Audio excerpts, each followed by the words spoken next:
You are looking at Julian's pronunciation guide, where we look at how to pronounce better some of the most mispronounced words in the world, like this other curious word. But how do you say what you're looking for today?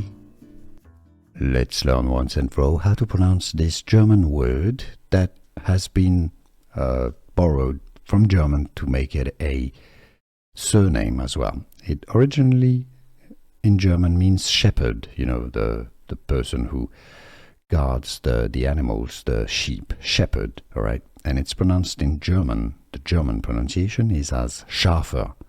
Schäfer, yes, the A with the umlaut, the two dots, is pronounced A. Schäfer. Now, in English, it's often pronounced as a surname as Schäfer, but it should be Schäfer, really. And now you know. Here are more videos on how to pronounce more confusing words and names too many mispronounced. Like this video if you found it useful. I appreciate your support. I'll see you soon and thanks for watching.